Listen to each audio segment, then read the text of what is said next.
Okay. Okay, while we sit and wait, I'm just going to explain some stuff. So let's start off from the beginning. Whenever someone gets shot, they obviously now open up a wound, and depending on how the medical menu is set up, it can go into depth or it can just be basic. But in any case, the treatment's the same either way. Um, you start off by stopping the bleeding. So there's two ways to stop the bleeding. One is if you get shot in the arm, leg, then and you have other wounds, then tie off the arm or leg with a tourniquet. The tourniquet will slow the bleeding down. It won't stop it. It will slow it, but it gives you time to patch up other parts of your body if it needs to be. So let's say if you get hits in the arm and chest, what's your main priority? The chest, obviously. Okay, but obviously now that you're working on your chest, what's happening with your arm? Yeah, it's bleeding out. So tie it off and work on the arm, the chest first. Yes. So once you worked on the chest and you got your arm, then you can sort yourself out. You can see his right arm is heavily wounded, right? Now if you open up his medical menu. Yes. Okay. So now the process you would do is you would quick clot and then elastic. So if someone just kindly quick clots this guy's arm. Okay, quick clotting. Should Easy. we first tourniquet? No. Tourniquet, Yeah. you can tourniquet it if you need to. If you don't need to, then there's no point in wasting that time. You can save that time and get the arm fixed sooner. Remember, your whole process is to stop the bleeding, stitch it, and get it done. You don't want to sit there and let this guy bleed out while you're busy freaking trying to apply a tourniquet when you could have just stopped the bleeding instantly. I see. Go to bandage and fracture. It should be like a little bone with like a bandage next to it, and just say quick clot. And then once you do that, someone is already applying the quick clot.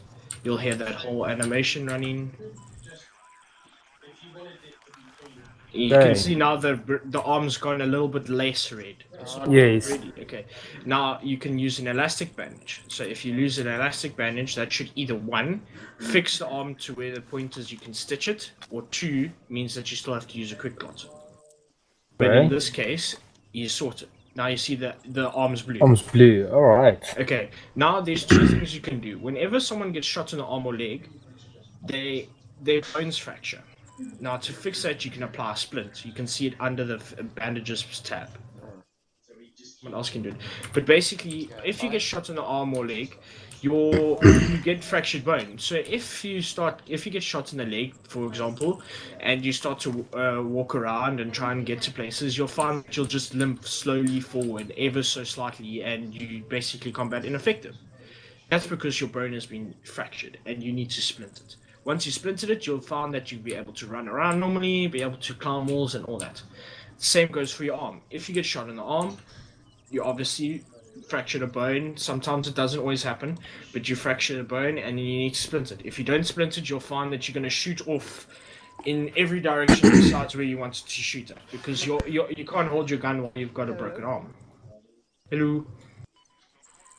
Now, once you've applied that splint, that's obviously now sorted the arm. Then if you go to the advanced treatments tab, which is the little heartbeat monitor looking thing, Yes. Okay.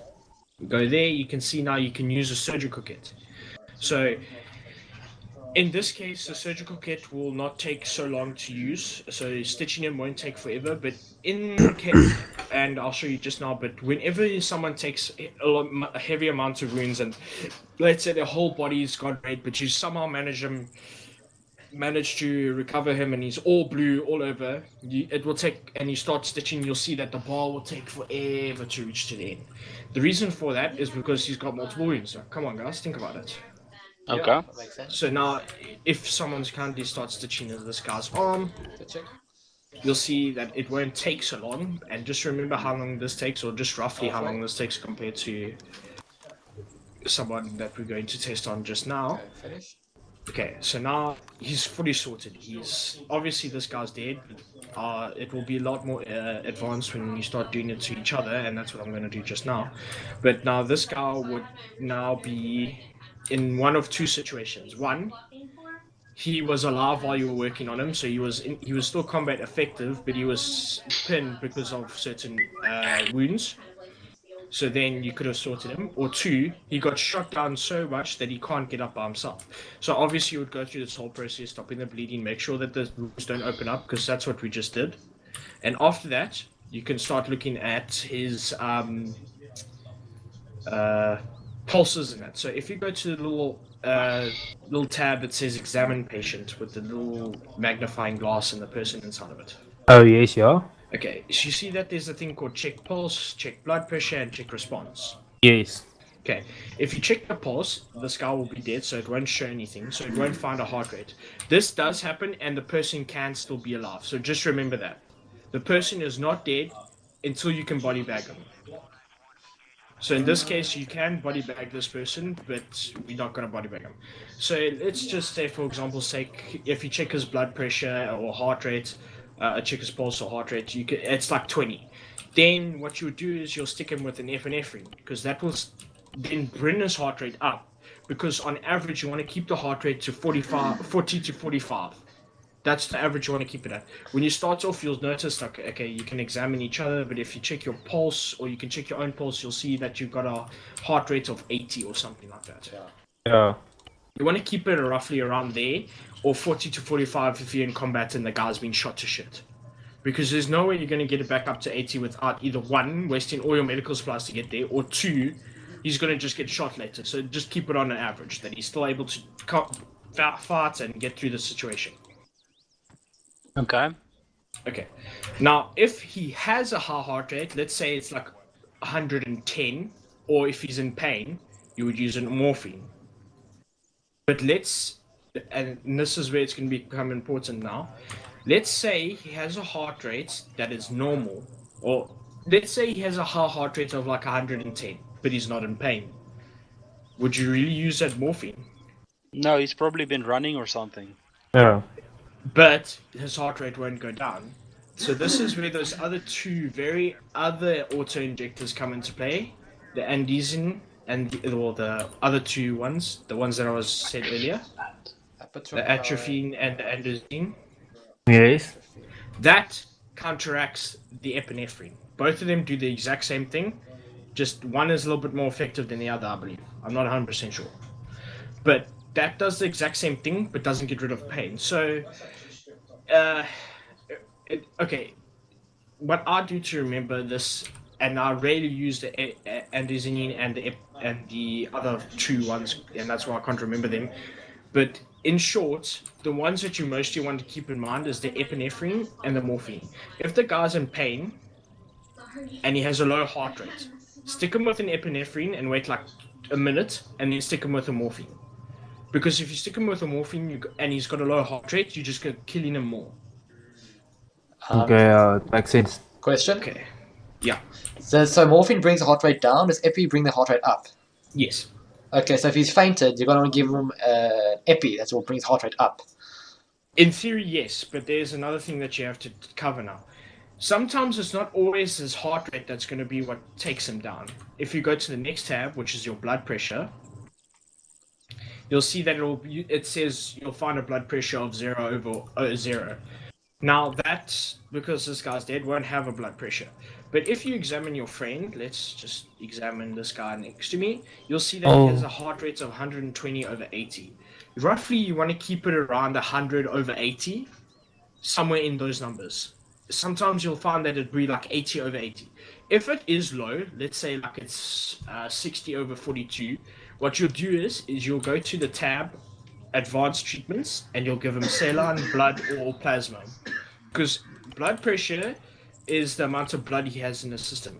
If he has little to no blood, he'll pass out, he'll hear his heart beating, his screen will go grey, and he'll complain about certain things, and he'll make so much noise and all this muckrakus, you just might as well just stick him with a needle in the arse and with some blood. So... So that's what that does. So just keep in mind those 2. So now I'm going to make this a little bit more complicated, but now I'm going to continue from the point where now we stitch this guy up, we stop the bleeding, he's not going to continue bleeding, his wounds are not going to reopen, but he's still down. So what you'll do is you'll check his pulse, you'll check his blood pressures, and then you'll counteract the stuff. Now, an important thing to note is that sometimes if he doesn't have if you check his pulse and it says he has no heart rate, use a CPR or automatic defibrillator. It's telling you what to do. So then you'll go to advanced treatments and you'll do automatic defibrillator. But this is very important. The defibrillators do hurt people if they are interacting with the body and are not the medic. So let's take, for example, Alpine here is busy with this guy and he decides to do some defibrillation. What I usually do is I'll say I'm going to do an automatic defibrillator and there is a sound that plays, but I also shout clear. So to make sure that no one is near this body and no one is interacting with this body, or else they're going to get hurt and then I have to go and help them out because they're complaining like little bitches when I told them to clear. So that's a good thing to note because sometimes you'll find like in a firefight some guys are standing on the body, they're busy firing out this door or whatever, the window, and you're just trying to patch this up so that way he can get out this building and you can continue on with your mission. But now you can't because someone's standing on it. You as a medic are able to shout at your teammates. You have that right. You are the TL that has the right to shout at your teammates but not give orders. So if let's say for example I'm standing on this body and you fucking trying to defib this oak and you getting in his way, you Alpine, just tell me, fucking move off his body. I'm busy, or go find some other fucking spot. Because as a medic, you need to realize that you have a priority here. This guy is your priority. He's dead. He's literally borderline. So you need to be able to get this guy up without having issues in between. Because the longer you take, the more likely is he's going to die. Yeah. So obviously you'll get those situations where like you're in a firefight and like everything's going to shit, guys down and all that. You need to take triage, which most of you should know is like red, green, blue, orange, and all that kind of stuff, right? So let's say 4 guys on a firefight. One guy gets shot in the arm, one guy gets shot in the arm and chest, one guy gets shot in the leg, and then one guy gets shot to shit all over the place. Who's going to be the guy that's going to be patched first? Well, the guy got shot everywhere. Exactly. Then who's the second guy? Well, the guy's next in line. The guy's hurt the Well, less. You yeah. thought I'd lost. You will assess the situation and decide on the damages.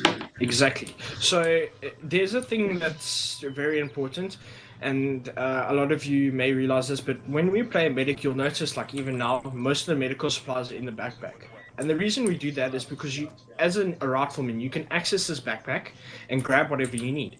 So as a rifleman, you can't really stitch yourself and all that, but you can stop the bleeding and make sure that you're not going to die anytime soon.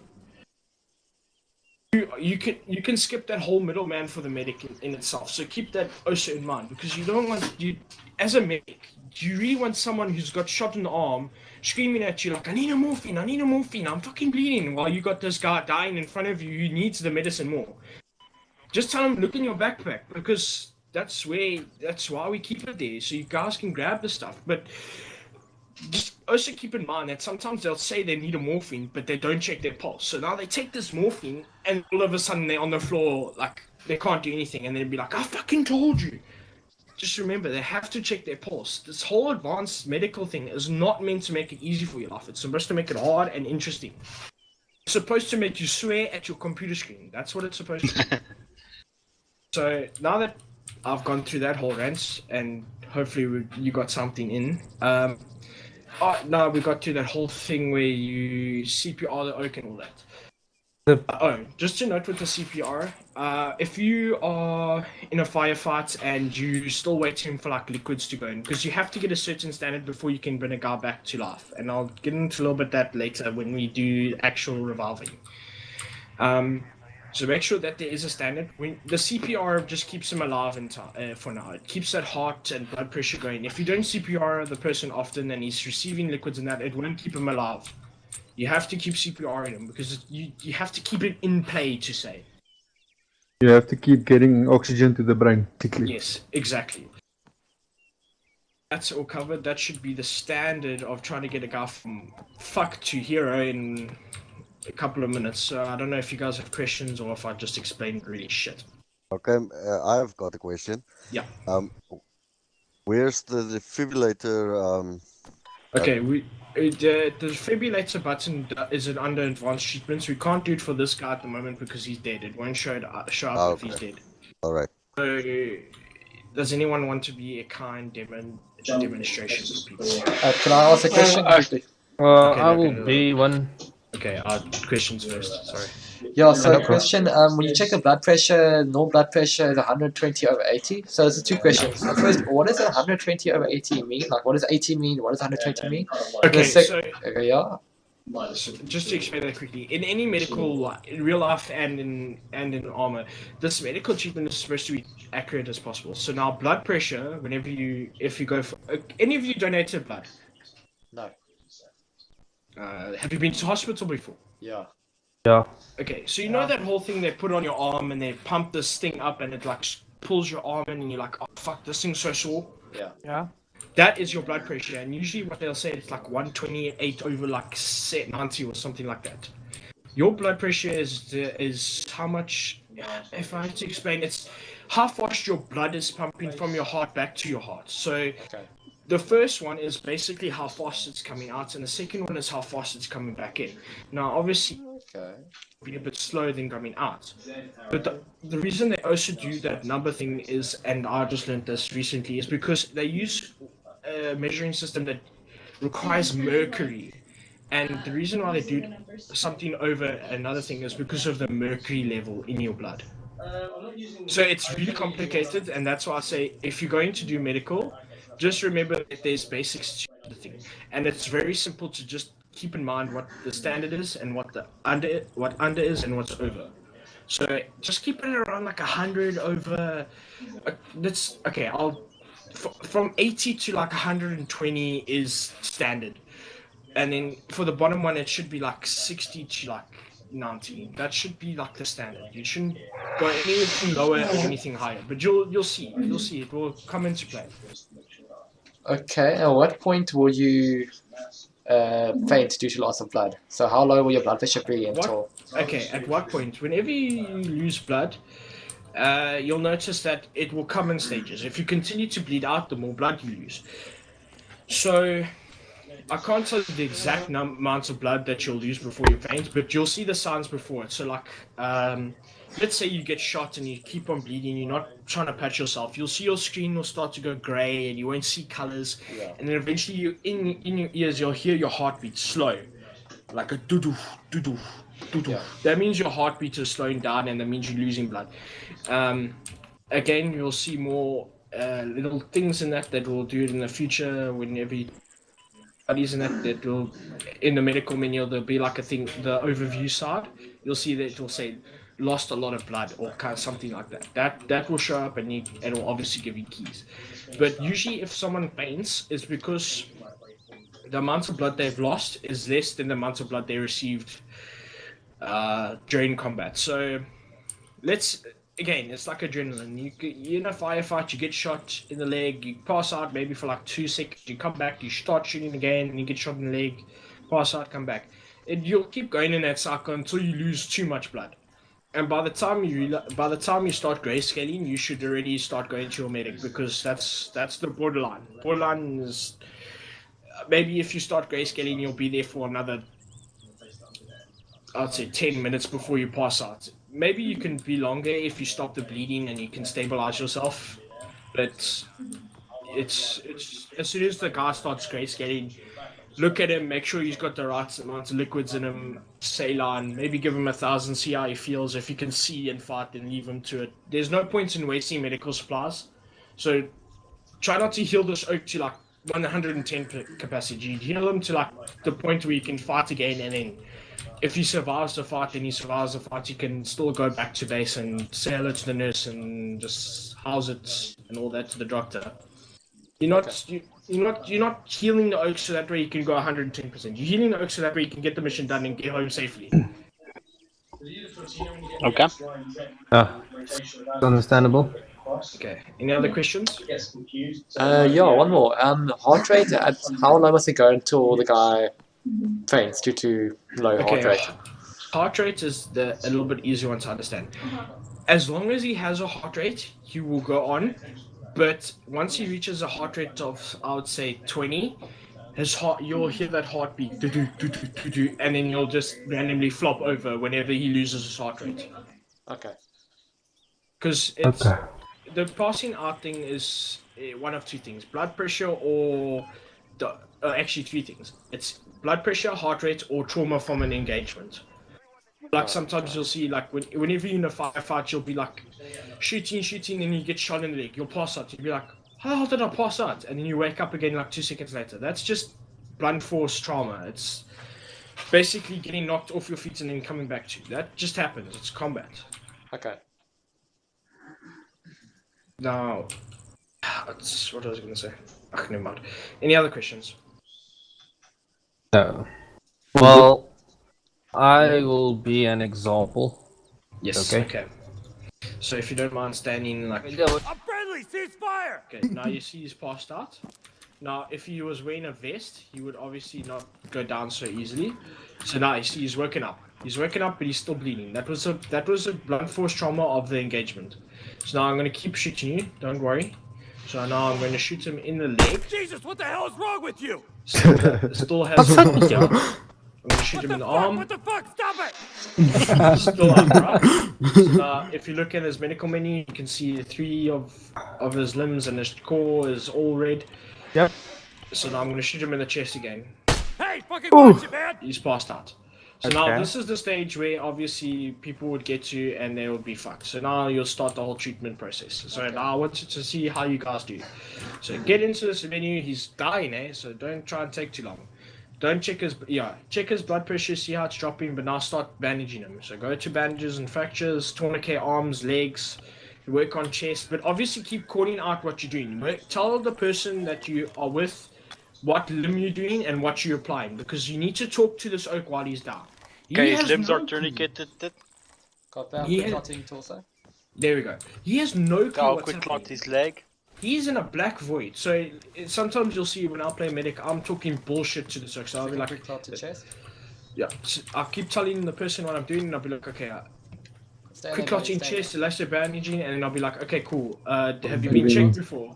And I'll talk bullshit to the oak. I don't even have to know you. I'll just talk random bullshit, because at the end of the day, I'm making sure that he knows I'm there, and he knows what I'm doing and how far he is. You need blood. His blood pressure is low. I'm breaking on his leg. Okay, so Okay, that's my I don't first have quick any clot to blood. the torso and he's Yeah. still red. keep quick clotting and elastic bandaging. Remember that sometimes you'll get Helping with the torso. there's still a little bit of a high level that happens. Ik kreeg geen pulsie. Of harder rating. Okay, so now he's lost his heart rate, so you guys need to work faster. So keep quick clotting and elastic bandaging his torso. Just make sure that you elastic bandaging his torso. Okay. Okay, torso is gone. Okay, it's blue now. So now what you need to do, someone needs to CPR him. Okay, I'll CPR.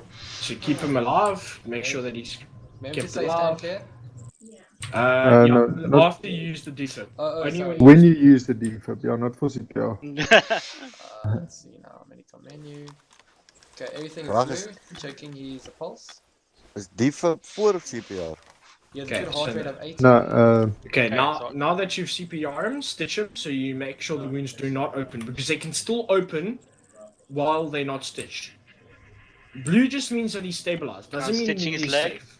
Okay. So you can, when you stitch, you'll stitch every part of the body. So you'll see who was stitching before. Well, it doesn't matter. You can see that it's taking a bit of a longer time now, right? Okay, who's stitching? I'm sticking in his leg. Okay. Or I'm So the stitching. stitching I is don't done. have all the equipment. Yeah, no, it's fine. You can just you can obviously practice afterwards. So now that that's done, you can remove the tourniquets Moving on. and give another round of CPR. The fuck remove him is it? Okay, on Get removed though. So under bandages and fractures, you'll see that. So now in his arm and his leg, you can see there's splints that he needs. That you can do after the second round of CPR. See, the CPR needs to happen when he's stabilized. So as soon as he's stabilized, give him a round of CPR. It keeps him alive. After you stitch him, give him a round of CPR. It keeps him up. Then splint him and then look at his pulses and that. Okay, because- second round CPR done. Okay, so now you see his arm. If you click on some of the limbs, his arms and his legs need splints and all that lovely stuff. I'm gonna give him morphine. He How has do you see excessive this? heart rate How do you see his arm and being he's in pain. split? Because I don't see Me anything. too. Okay, so okay, now before anyone continues with stuff, go to the whole status menu and click on his arm. Now that you clicked on his arm, go to the bandage and Okay. fractures menu, and you'll see at the bottom it says apply SAM splint. Yeah. Now, once you click that, you'll see his arm will stop. It will do this whole loading process, and then you'll apply the splint. So if that's available, he needs it. If it's available, he needs it. Okay. But I can apply it to both legs and both arms. Yes, obviously there's shrapnel that's gone into the other legs, and that's affected those. Make sure that everything gets that is needed, because then Doing you're his gonna, legs. Can Then I you're do gonna his get- other arm? this guy that's up and ready, and you tell him he's good to go, and he's limping, and he's like, "What the fuck? I've just seen the medic, and I can't even walk. What the fuck? What the fuck? What the fuck?" And he's going to continue saying that until you say, check if you need a splint. Because riflemen can apply their own splints. Again, riflemen can do the basic necessities that medics can just skip if they just allow them to do that. Don't waste time, save time. You need to save lives instead.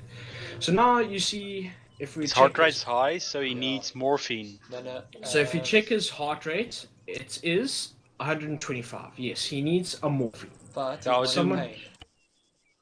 So, I'll but do morphine. Oh no. okay, Morphine do one killing. morphine for now, because obviously morphine does affect it. So now if we check the heart rate again, instead of 125, it's gone down to 119. That's acceptable. I can live with that.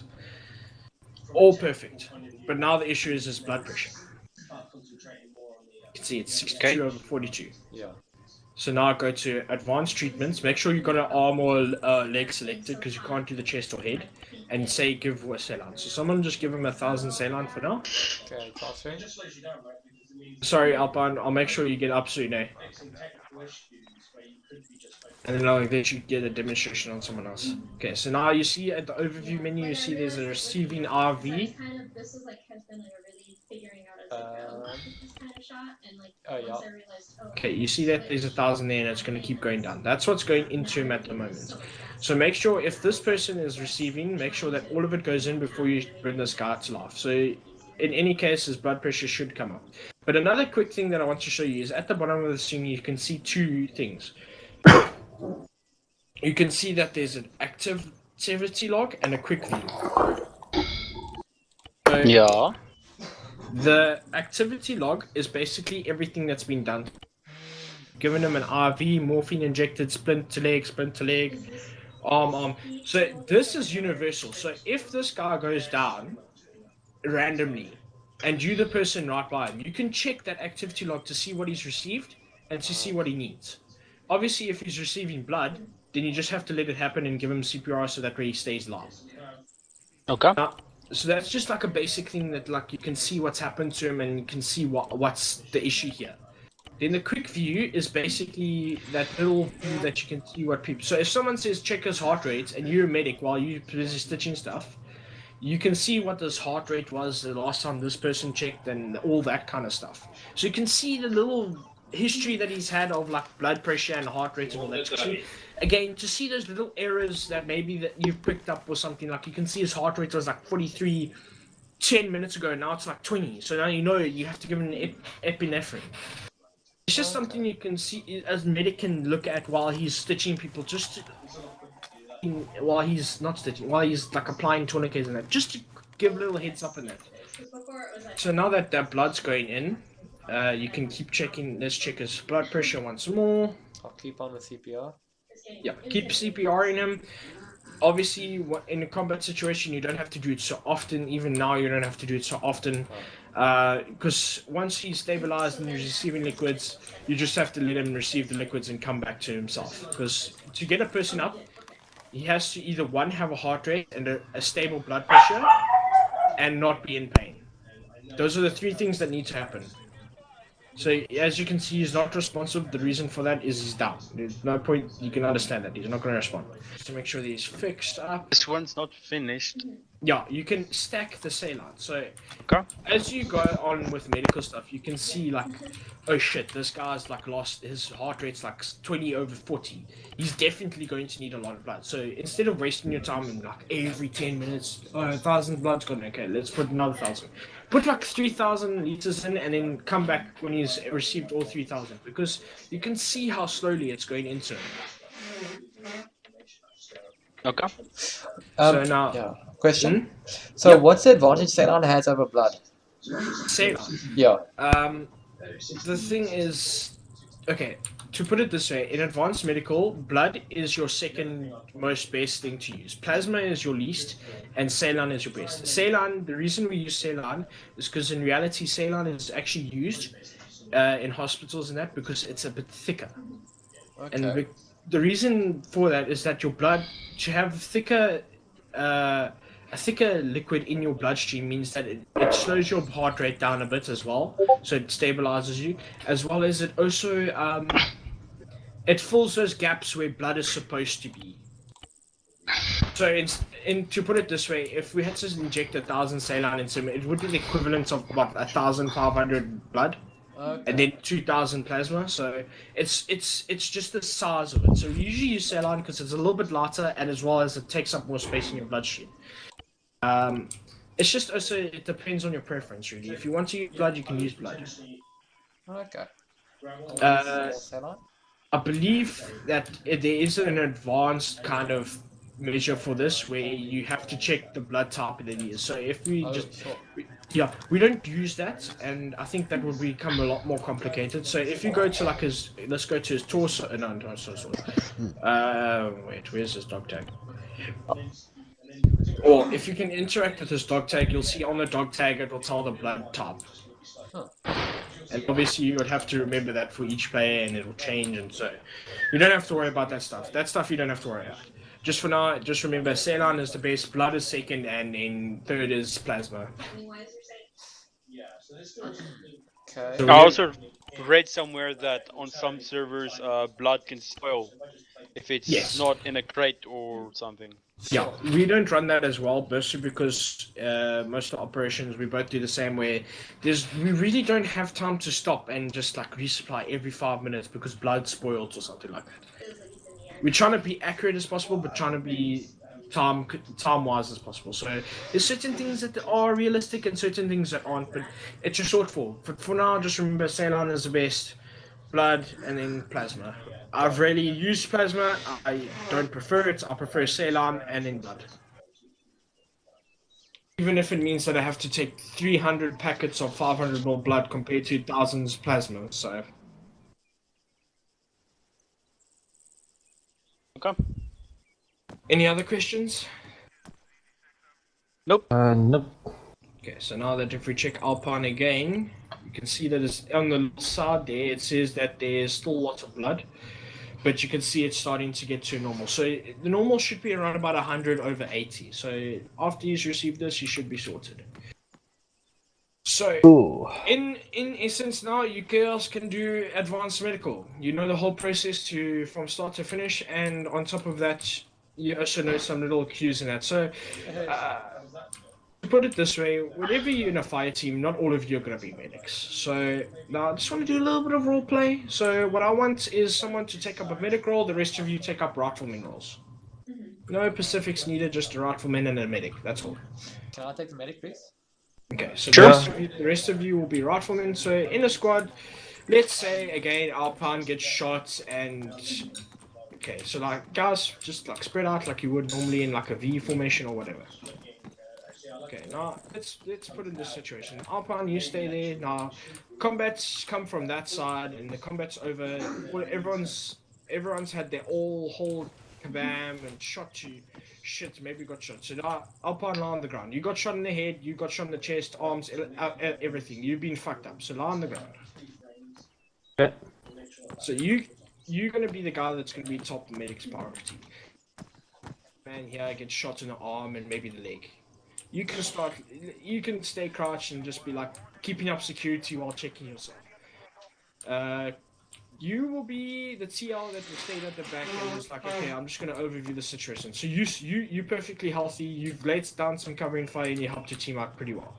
So then Nathan, you're behind the TL. So just step back like another 4 or 5, just to give it a little bit of realism. So now you're behind the TL, and obviously you weren't in the combat necessarily, but you're seeing that there's been casualties in that. So now the last two of you'll take like, okay, let's GB, you're the same like Alpine. You're pretty fucked up, but not so fucked up that you're lying on the ground. So just take a knee, put your gun down, and just there we go. Boompies, you're sorted. You've only got shot in the arm. You were lucky. You were like fuck you to the enemy with your AR, and you were just laying down covering fire the whole time. So now that that's happened, what is the normal thing you guys would do whenever the situation happens? You've got one guy that's fucked up to shit at the front there. You've got a TL that's perfectly healthy, and is able to assess the situation. One medic that is also perfectly healthy, but you have 3 guys that are injured. One of which is heavily injured, and the second which is injured but still able to move around. So let's say Alpine's passed out and he's heavily injured, and GP is alive but he's injured badly. Is Alpine in the open or is he No, behind it doesn't. cover? Let's say he's behind a rock, but somehow he got fucked up, and this is a bush area. Okay. Okay, Now well, you don't have to worry about contact issue. I just want to see how you guys react to the situation that's at hand. okay, well, Wimpy, you're good.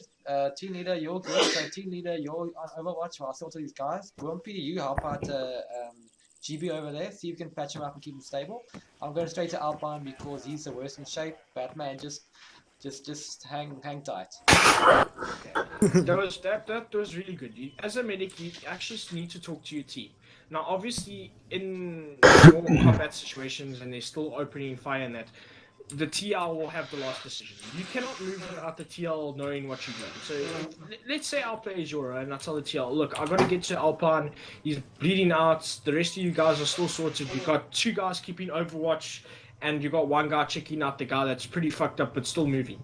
You're telling the TL that you're assessing the situation. You know where all your teammates are, and you know what their points are, and you've given each person a marker. So then the TL will have the final decision on, like, okay, the situation, the area is clear. You can move up and start patching them. We'll get Overwatch, and we'll keep the area secure until everything's sorted. And then from there, the medic can work down. But let's say the area is completely swamped. There's fire everywhere. You don't know where it's coming from, but you pin. As a medic, you give this order to me. You want to go up there.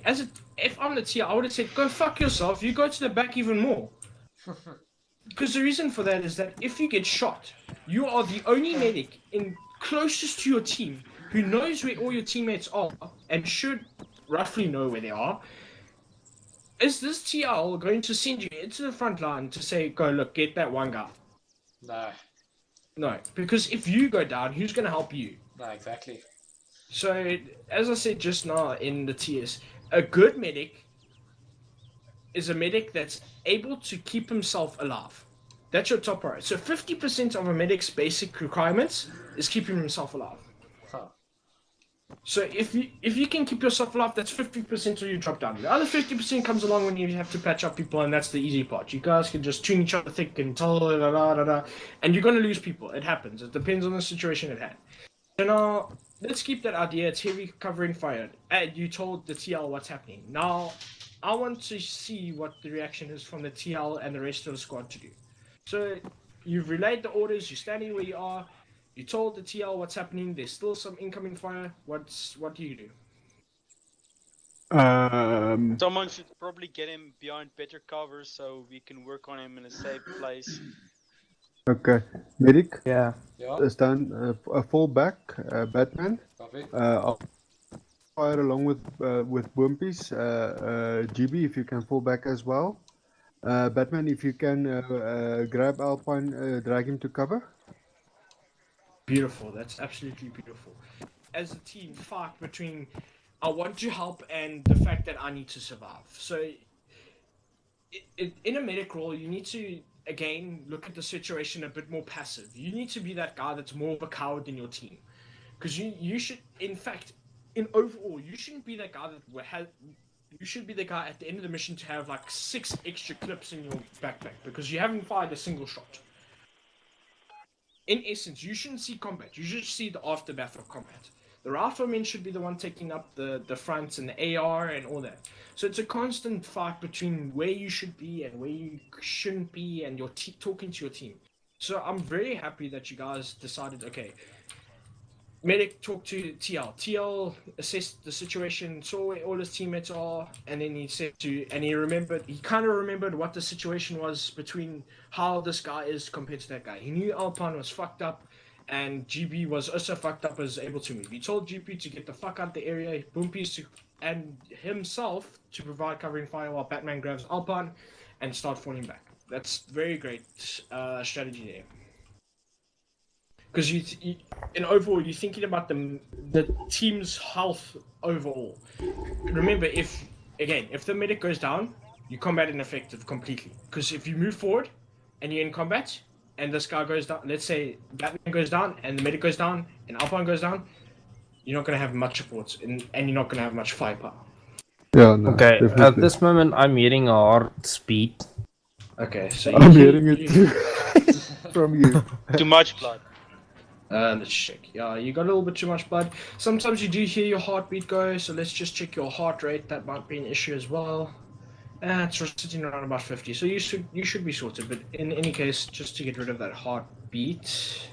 If you don't do anything about it, it will go away eventually. Am I Yeah, right? it will go away eventually after a while. It's sometimes just because of your blood starting to flow again or something like that. Yes. So let me just add everything quickly. That should be sorted. Yep. Klink of hard om boepels het. Well, by orders, okay.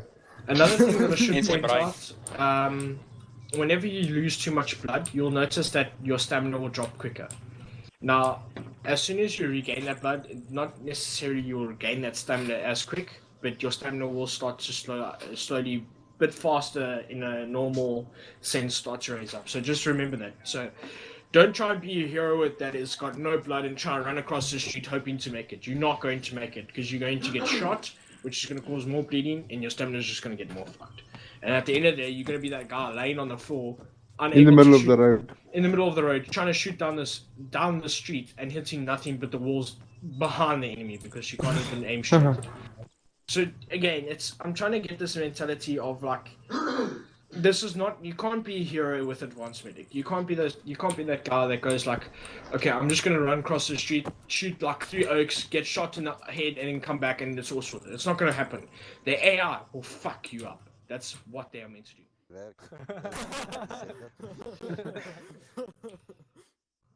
Like that. Okay, wacht, wow, wanneer is die ding stop? Holy shit!